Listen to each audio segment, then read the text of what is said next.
flow where there's a lot of ball movement, there's a lot of player movement with ISOs where they can get ball screens, and that's when they're at their best, when they can get you in one-on-one situations. Shot clock at 6. Got to get a quick one up. Govan does, and the follow by Caleb Johnson, and that is a big bucket for Georgetown. Howard with an opportunity, but it's back to a 10-point game. The points in the paint has been huge for Georgetown. They've dominated that part of the game. And Cole, another 3, missed it, and the ball out of bounds and saved. Johnson saves it to Jamarco Pickett. And Georgetown now with a 10-point cushion, approaching a minute left here in Washington, D.C. They keep away right now from Howard's. Govan lost it and then touched it and was fouled in the process.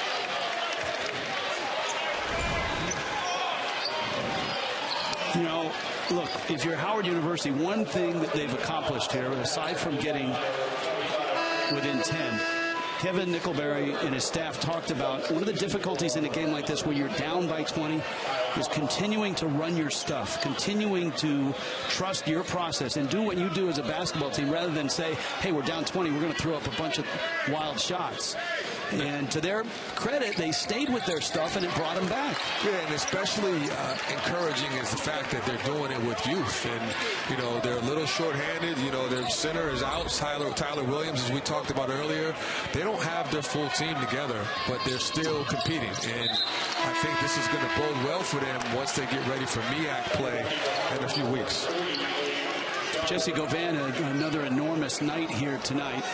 24 points, 16 rebounds, 2 assists, and a couple of turnovers. Well, Howard needs points. They need it quickly. Kyle Foster's in the game. Cole from the corner. Missed that. And the rebound to Marcus Derrickson.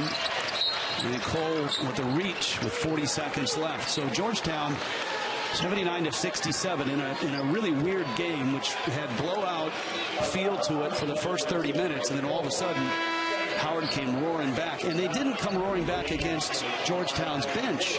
The regulars were in there trying to keep Howard from coming back.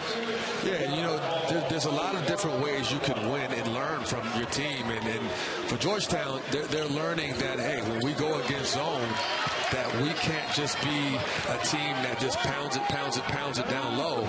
Even though they won that matchup in the paint, this Howard team dared them to shoot, and there were very few outside shots being made. So, you know, there's a balance there between playing inside and playing on the perimeter, and this is a lesson for them as they get ready in a couple weeks. Yeah, as if Patrick Ewing needs any more fuel, this is going to give him some in preparation for Syracuse.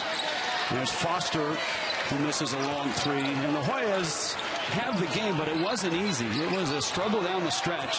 Howard was down 20. They got as close as 5 on a 21-6 run. And so nothing to hang your head about if you're the Howard Bison, who have played a very, very ambitious schedule before they get into MEAC play. You'd rather learn from a win than learn from a loss if you're Georgetown, and they move on to the next challenge, still undefeated. Still, and one of 8 remaining undefeated in the college basketball landscape. There they are, Duke on top. Some of those teams remain. And Georgetown